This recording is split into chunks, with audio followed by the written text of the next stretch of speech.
ये video part 4 है हिंदी साहित्य का, जिसमें हिंदी साहित्य से संबंधित कुछ महत्वपूर्ण प्रश्न उत्तर देखेंगे। जिसमें क्वेश्चन नंबर 101 है, बैताल पचीसी के रचनाकार कौन हैं? तो सूरत मिश्र हैं बैताल पचीसी के रचनाकार। अगला क्वेश्चन है, बैर क्रोध का आचार्य मुरब्बा है, इस पंक्ति के रचयिता कौन है? रामचंद्र शुक्ल जी हैं इस पंक्ति के रचयिता। क्वेश्चन नंबर 103 है, भक्तमाल या भक्तिकाल के कवियों की प्राथमिक जानकारी देता है, इसके रचयिता कौन है? नाभादास जी है इस पंक्ति के रचयिता। क्वेश्चन नंबर 104 है, भारत का शेक्सपियर किसे कहा जाता है? तो कालिदास जी को भारत का शेक्सपियर कहा जाता है। अगला क्वेश्चन है, भारत की प्राचीन भाषा क्या है? भारत की प्राचीन भाषा संस्कृत है। अगला क्वेश्चन है, भारत के किस प्रांत में कोंकणी भाषा बोली जाती है? महाराष्ट्र तथा गोवा में कोंकणी भाषा बोली जाती है। अगला क्वेश्चन है, भारत के प्रथम राष्ट्रकवि कौन है? भारत के प्रथम राष्ट्रकवि मैथिली शरण गुप्त जी हैं। अगला क्वेश्चन है, भारत भारती काव्य के रचनाकार कौन है? मैथिली शरण गुप्त हैं भारत भारती काव्य के रचनाकार। क्वेश्चन नंबर 109 है, भारत में शिलालेखों का प्रचलन किसने कराया? भारत में शिलालेखों का प्रचलन अशोक ने करवाया था। अगला क्वेश्चन है, भारत में संस्कृत माँ है, हिंदू बहुरानी है और अंग्रेजी नौकरानी किस महापुरुष के अनमोल वचन हैं? डॉक्टर कामिल बुल्के के अनमोल वचन हैं। अगला क्वेश्चन है, भारत में सबसे अधिक बोला जाने वाला भाषाई समूह क्या है? इंडो आर्यन है सबसे ज़्यादा बोले जाने वाला भाषाई समूह वचन।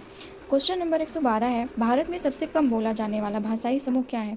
चीनी तिब्बती है सबसे कम बोला जाने वाला भाषाई समूह। क्वेश्चन नंबर 113 है, भारत में सर्वाधिक लोगों द्वारा कौन सी भाषा बोली जाती है?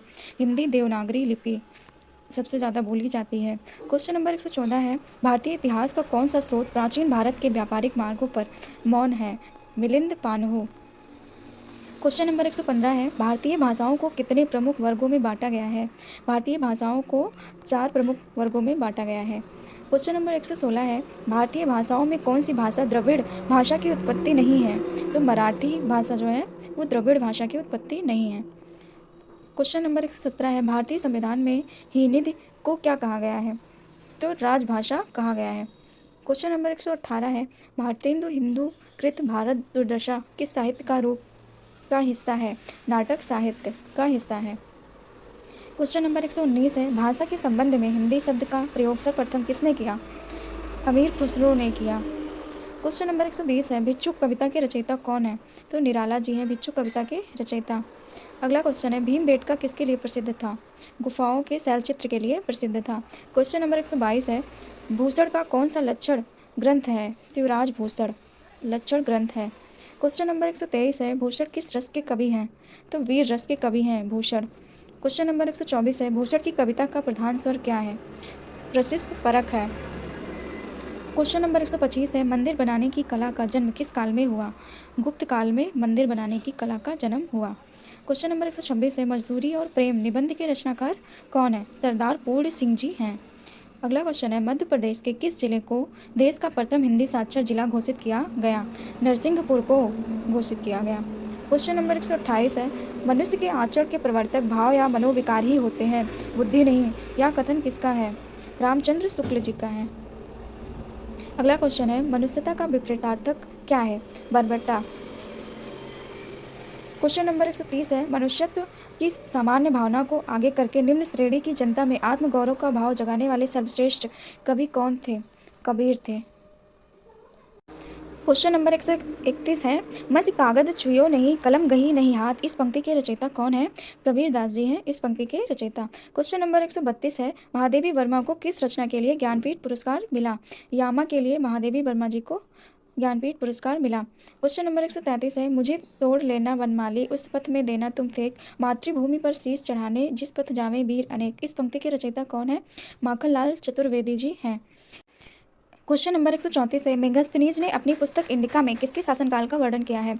तो चंद्रगुप्त मौर्य के शासनकाल का वर्णन किया है। क्वेश्चन नंबर 135 है, मैथिल कोकिल किसे कहा जाता है? विद्यापति जी को मैथिल कोकिल कहा जाता है। क्वेश्चन नंबर 136 है, मैथिली किस राज्य की भाषा है? बिहार राज्य की भाषा है।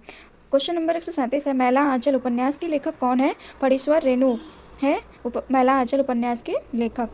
अगला क्वेश्चन है, यह युग भारतेंद्र बच्चे के समान हंसता खेलता आया था, जिसमें बच्चों की सी निश्चलता, अक्खड़पन, सरलता और तन्मयता थी। यह कथन किस आलोचक का है? आचार्य रामचंद्र शुक्ल जी का है। क्वेश्चन नंबर 139 है, यामा के रचयिता कौन है? महादेवी वर्मा जी है यामा के रचयिता। क्वेश्चन नंबर 140 है, रंगभूमि उपन्यास के रचनाकार कौन है? प्रेमचंद्र है रंगभूमि उपन्यास के रचनाकार। क्वेश्चन नंबर 141 है, रक्त है या नसों में क्षुद्र पानी, जांच कर तू शीश दे देकर जवानी। इस पंक्ति के रचयिता कौन है? माखनलाल चतुर्वेदी जी हैं इस पंक्ति के रचयिता। क्वेश्चन नंबर 142 है, रस मीमांसा रस सिद्धांत से संबंधित पुस्तक है, इस पुस्तक के लेखक कौन है? आचार्य रामचंद्र शुक्ल जी हैं इस पंक्ति के लेखक।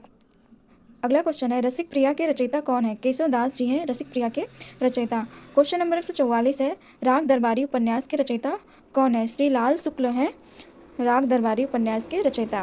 क्वेश्चन नंबर 145 है, राजभाषा आयोग के अध्यक्ष कौन थे? बीजी खेर थे राजभाषा आयोग के अध्यक्ष। क्वेश्चन नंबर 146 है, रानी केतकी की कहानी किस भाषा को क्या कहा जाता है? खड़ी बोली। अगला क्वेश्चन है, रानी केतकी की कहानी के रचयिता कौन है? इंशा अल्लाह खां है रानी केतकी की कहानी के रचयिता। 148 है, रामचरितमानस की भाषा क्या है? रामचरितमानस की भाषा अवधी है। अगला क्वेश्चन है, रामचरितमानस में कितने कांड हैं? तो रामचरितमानस में कुल 7 कांड हैं। लास्ट क्वेश्चन है, दिवा शान का समय मेघमय आसमान से उतर रही है, वह संध्या सुंदरी परी सी धीरे धीरे। इस पंक्ति के रचनाकार कौन है? सूर्यकांत त्रिपाठी निराला जी है इस पंक्ति के रचयिता।